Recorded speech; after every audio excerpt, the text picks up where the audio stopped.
Now she is a local Mumbai girl. Maybe she was, but then currently she's placed abroad. Now the fact is, to go to this place abroad, you don't need a passport. Alright. So you were pretty open over here in Bombay, but वहाँ पे you had to wear a veil and stuff like that. How was that? I remember being scolded for not wearing a bangle because this is not having an empty hand, like a wrist, is not acceptable because it's a sign of being married. A bindi, it's a sign of. So, from a fun, bindas, Correct. carefree person, I became this. I just transformed, just trying to fit in, trying to please everyone. It was a done thing to cry for, like to live the whole day, cry at night, and sleep. It was like a done thing. So how was your husband? How was it being with your husband? Was he your first interaction with him when you for the arranged marriage? And I said, either it's a no, or either I meet him again, or it's a no. Oh. I can't say yes right now. Okay. And he said meeting him again is not an option. Because I like to be in high spirits. High spirits, yeah. For that you have to be called Jack Daniels. Oh, then why Jack Denials? Because I'm Jack and you live in denial. Tell us, what was that inflection point? What changed? What happened from a sari veil to something completely casual? So I have been married 31 years now. Okay. It was not overnight. What I'm trying to say is... Then you had that rebellious movement. Nahi, nothing like that. It was very gradual. It was like... for morning walks, we started wearing salwar kameez. Then we went from salwar kameez, we went to jeans and kurta. So the whole transition took about 10 years. First attempt was in 2011 on a Toastmasters platform, proper ventriloquism, where I was not moving my lips and throwing my voice. I wrote my own script. I did a 20-minute bit. I got a standing ovation that day. Oh my God, that was a good 5 minutes standing ovation. For the first time in my life, I felt like I did something. I'd once won a salad making competition in Kathmandu. Okay. And I got a second prize, and I did not go up on stage because I would have had to say thank you. So success is almost like being pregnant.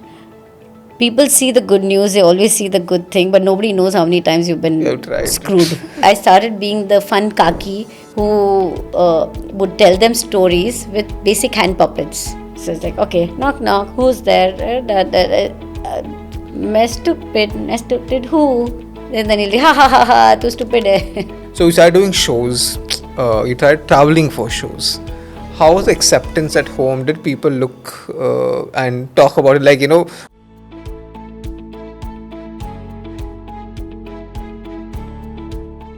and this was a time when there were no mobile phones, no Facebook, Instagram to stalk anyone. So you can't figure out what your mutual friends are. There was ISD, STD. Yeah. So even calling Delhi was expensive. Correct. So I said no. And then my brother, my eldest brother Manish, he came to the room and he's like, Seem, what is this? You said no for him. I said, huh. He said, but he's a really nice guy. I said, huh, so? So he convinced me. He's like, I'm telling, for a brother to like a guy for a sister is huge. I realized that later. So he's a really nice person. He's so nice. He's so humble. He's so simple and this and that. I said, तेरे को अच्छा लगता है तू शादी कर ले. So he said, नहीं यार मेरी शादी हो चुकी है. I was like, oh shit.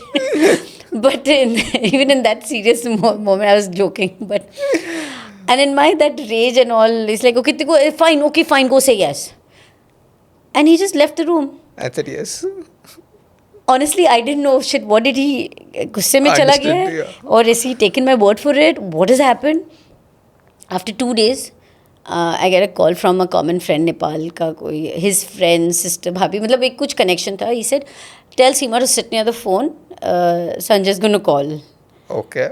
And that's how it started, that okay, we started talking on the phone from Delhi. And then back in the day, if you called after 10 p.m., the rates were quarter. Right. After 8, it was half the rates and quarter rates phone calls. So then we started, and he was in university. The whole university had one phone, that IMI in Delhi. So that phone, at 10 o'clock, it was done. Okay, Sanjay's going to use that phone. So then we started talking every day.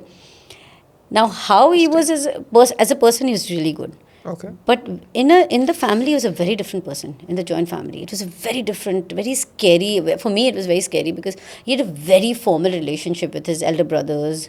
Because business-wise, we were a lot bigger family. Business Understood. was common. Yeah. Joint family. Living was 17 Living people. with Here people, I'm talking but about 40 the family people. is 40. larger. So everyone's involved in your life. It's not just the one immediate people are staying in the Staying under. staying together. Yeah. So it was next level. Got it. He was different. He himself was trying to figure out what he put up a biscuit factory. He had to be in Birganj most of the time, like for 25 days of the month. He was there. I never went there. I was with his family, and I'm like, what the hell am I doing here? I was completely lost. I lost whatever little bit identity I had of me. Totally gone. So the bubbly girl from Mumbai became someone behind the veil and behind a mask, basically covering yourself, and I was a very friends person, and suddenly have no friends, no family. It was unknown like I was city. living in a dorm with a warden. I was allowed to speak to my parents once a month. Okay. I was allowed to go to Bombay, visit my parents once a year. Okay. There were these kind of This rules. is conditions and all. Yeah. So marriage comes with conditions attached. They still come somewhere, Yeah. but Any so marriage. so this is how your early part of your life has been, and today is completely different. Tell us, what was that inflection point? What changed? What happened from a sari veil to something completely casual? Okay, so I have been married 31 years now. Okay. It was not overnight. What I'm trying to say is 12 years of my married life was non-stop sari and head covered. Correct. And me being a housewife, being a mother. Then you had that being a rebellious movement. Nahi, nothing like that. It So was you're not- very gradual. It was Okay. like we would, for morning walks, we started wearing salwar kameez. I'm saying because my sisters-in-law and me, same rules were We all applied. had the same. Huh. So morning walk, imagine we used to exercise, go in a sari, And change into workout clothes, come back and, And wear do a that. sari and come back. So yeah, went through all of that. Then we went from salwar kameez, we went to jeans and kurta. So the whole transition took about 10 years. Okay. And during this time, I'm talking about in my 40s, I kind of started finding myself through comedy. I found myself. Through comedy Yeah. in a joint family. Yes. In a conservative Marwadi joint family And there was in a nothing small comedic- city in Nepal. Yes. Okay. How did that start? Like, I'm sure being a cheerful girl in Bombay, you had your sense of way around things. Yeah.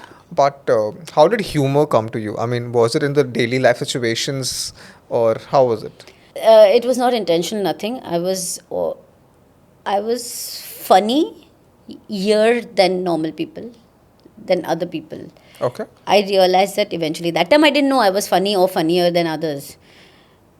I happened to join Toastmasters during this phase. Why I'm saying happen is, again, This is which year? I joined in 2009. Okay. My friend forced me to join. She was a Toastmaster. She insisted. She in fact even paid for me. She said, you belong there. And I thought she was insane. Because the first time I entered a Toastmasters meeting, I was like, oh my God, this is the place I don't belong. I want to stay away because I'm a housewife. Nothing interesting has happened in my life. I am petrified of stage. Okay. I was a friendly person. I could talk to anyone, like 2-3 people I can talk normally. But Same on a 2-3 stage, people. You and have people to, looking at you. I thought I'll collapse. Like I'll feel dizzy and I'll collapse. Got it. I massive stage fright, to the extent that I would not even go on a stage even if I was acknowledged about something. I'd once won a salad making competition in Kathmandu. Okay. And I got a second prize, and I did not go up on stage because I would have had to say thank you. So I sent my friend to take the award. Okay. I was that scared. That. So I joined. I was not regular. But you had other creative interests also, that right? Doodling, caricature, all of that. Yes, of course. Yeah. So in school, I wanted to be a cartoonist. When I was in school, there were 3 friends of mine who loved cartoons. So we used to doodle and caricature in all the back pages of our books. Even tried calligraphy, but somehow never took it up seriously. My friends went on to be cartoonists and graphic Oh, is designer it? and all. Yeah, yeah. Okay. Those two friends. Okay. Still in touch with them, love them. Yeah. And I got married to a cartoon. So that was one interest. I was always good with words and wordplay and puns, but never really knew what I was doing specifically that was working. But in my initial Toastmasters speech, as scared, as nervous I was, as one tone or flat, as they say. No, I didn't have any of those vocal Correct. varieties. Modulation It is was not there. no voice modulations. It was just flat. It was. I was scared. I was dying inside. No expressions. Yet I was funny. I had a funny take about life, and people laughed. And then second speech I did again, people laughed. I was not regular because I hate stage. I still in my mind I hate So someone had stage. to push you, coerce you Uh-huh. to go on stage. Yeah, and I used to attend a meeting once in 3 months, 4 months because I didn't belong. And also being a housewife in a joint family, the thing what happened Going was, outside. yeah, Like, what are you every doing there? Sunday night to go out to and coming home late when the whole family is eating, पूरा खानदान साथ में खा रहा है. And for once I was doing something for myself. That self guilt only I would impose it on myself, and because of that guilt I would not go. Oh, my kids need me. Oh, I have guests at home. Oh, today I can't do this. Oh, today. It's only very slowly I started prioritizing myself and the things I want to do. Okay. So I used to go to Toastmasters more as a way of staying away from home. So it was a break basically, and you started figuring out something Because outside your family. this fear was And somebody remind you of your back Bombay days a little bit? no, No? no, not at all. Not at all. Bombay days, I could talk freely. Here, I had to talk on stage. So that So was you scary. still had to be. That was scary. But this fear was, I accepted this much more than the everyday monotonous routine life at and that home. fear of other things in my family. So I think this little 1.5 hours for myself once a week was a good change. Good change. So you Slowly, that was again very, very gradual very change at that very, point very in time. gradual. And you're not looking out for something, you just happen to stumble upon this Yes. at that point in time. Absolutely. All right. So, coming back, so while you were married at your home also, were you still passionately looking at some creative activities? So, doodling and all of that was happening at home, or that was completely stopped? Like it was shut, stop, and move to a different zone completely? I did try to look for cartooning classes there. Nothing. There were not even hardly. There were some painting classes which I wasn't interested in. So I didn't. So it completely stopped. Okay. So it was a switch on, switch off kind of a stuff that yeah. completely exited from Yeah. there. I was, how Superman when he And then you turns became a in- mother also very soon. Wait, how Superman turns into a revolving door and he turns. So And- for me, from Bombay, I turned into a revolving overnight, I Went draped to a Nepal. sari and I I came went out. to Nepal. And I was a different person altogether. I was so scared of anyone coming from Bombay to visit me because I was like, oh my god, I can't deal with Bombay people and Kathmandu people at the same time. When I'm in Bombay, I want Different only Bombay. personalities. Yeah, I mean, it was very scary, the whole setup. Dr. Hyde and Mr. Jekyll. And, yeah. Which kind of worked for me eventually. Oh, is it? We'll get there in a bit. Yes. So then you became a mother also very soon post that. I was 24. I was 21 when I got married. At 24, You had your first my child. daughter, yeah. Yeah. So that made you more busier in your daily household chores and stuff. And of course, a joint family had multiple kids also taking care of them. So how was that at that point in time? The funny thing was first, my mother was preparing me to get married, right? Cook, clean, All of that. do all that. When I got married, I didn't have to do any of that. I didn't have to cook because 17 people, who knows how You to cook? can't cook for 17 there was a people. cook. I didn't have to clean. I don't have to do anything at all. So the few things that I was good at, what I learned, even that I didn't have Had to do here. it. Okay. So life was like literally, I don't know, I was just managing the house kind of a thing and, doing that. And what was the question again? Becoming a mother. Yes, that was very challenging because there were no books or internet or people telling you what to expect when you're expecting. And your friends were not close by, so Not at nothing all. to share. yeah, I was among the first ones in my group to get married. I was among the first ones to get a kid, Yeah. in the group. So nobody to tell me. And even back in the day, we used to You don't have exchange phone calls letters. to even speak. Sure, letters. Letters. Yeah, yeah, yeah. So by the time, By the time my letter reached, I already had a baby. So okay, it was literally like that. And of course, I was new. I came here. I came to Bombay to deliver my first baby. So being a mother was again a different life altogether. And then I had another kid. And at any given point of time, I always had kids at home, right? My sisters, and because I'm again joint family, so there were 4, 5, 6, 7 kids. in the house. And that became a fun thing because I started being the fun kaki who would tell them stories with basic hand puppets. Not stories, but jokes. Okay. And So there, is that how your life started in terms of the transition? exactly, Please tell me on that. I had puppets and I would say, knock, knock, who's there? At that time, it wasn't ventriloquism because I was moving my lips, okay? But I started having different voices and accents. Okay. And so it's like, okay, knock, knock, who's there? मैं stupid, who? And then he'll be, ha, ha, ha, ha, too stupid hai. So, And kids enjoyed that. oh yeah, And you enjoyed being with the kids doing this? yeah. I always loved being with kids. Okay. For 2 reasons, also, I'll tell you. Because when I got married, I was supposed to be hanging around with ladies, women.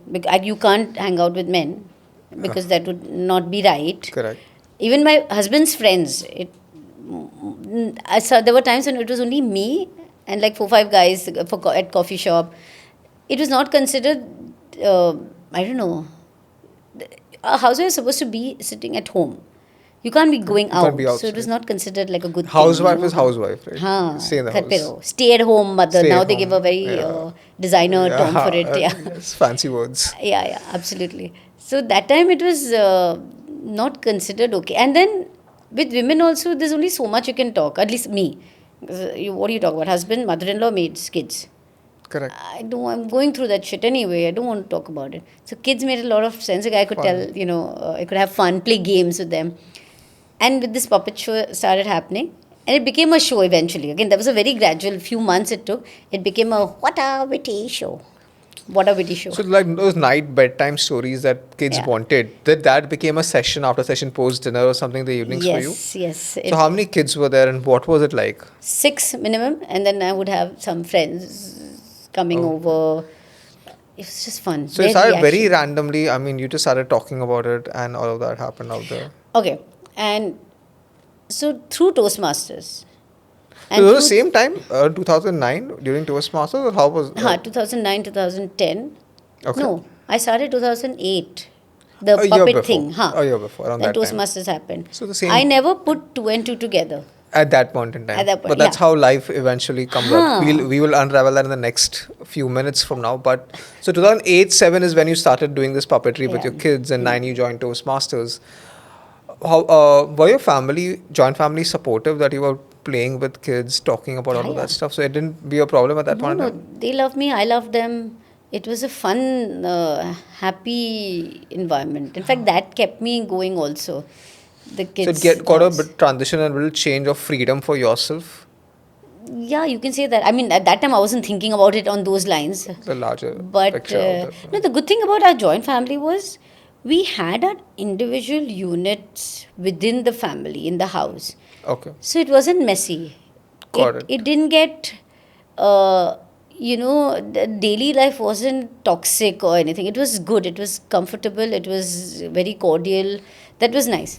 But my mother-in-law equation was a little different because she was not well at a different level. So that, Was it different? I couldn't even take it against her. Got it. Because she can't help it. The screaming. Only thing is, it took me time to understand that. That. Yeah. And what happened was, I was ready to leave Toastmasters because I thought I don't belong there. I will never need to address an audience. I mean, why would I? What is it? ऐसा कुछ हो नहीं रहा है मेरी जिंदगी में कि I will have to address or talk Something. to a Public crowd speaking was ever. a very fancy thing for Yeah. for a daughter-in-law of a joint conservative Marwari family. Yeah, and for what? क्या मैं कुछ And to कर तो what? नहीं रही हूँ. Correct. Also, during this time, I also tried to join my husband's business, which is he's into IT, Okay. and he had IT stores in Kathmandu. So I did join for 4 years. I did try to, understand, make sense out of it, sit in the store, go every day to work. But I was a complete misfit. I didn't belong there. Belong there. So I said, when this comedy happened, actually मैं मारवाड़ी के नाम पे धब्बा हूँ. There's no business sense No in business me sense at over here. all. ठीक है. All right. First attempt was in 2011 on a Toastmasters platform, proper ventriloquism, where I was not moving my lips and throwing my voice. That my little moment of fame that is etched in my mind and my life. So the thing is, it is childish, it is kiddish. Correct. And I knew that when I started this, either I'll create history or I'll become history. And guess what she did? Yeah, of course. I'm able to express myself in a way I could never. Yeah. All the mean, wrong things and the jokes come out of the puppet. Yeah. And the fun one. She's the adoring one. Yes, that's true. So he's basically my alter ego and it's all me. I have the split personality in me. That's weird. Yeah, it is weird. Because basically you are me. So I want to work on that. Now to make that funny, to make it relatable, my level of funny is very high. So I can't do mediocre comedy. I want to do like really good, classy. And at that time, there was no YouTube videos to learn also, right? नहीं So, कुछ नहीं है. how did you discover this part of you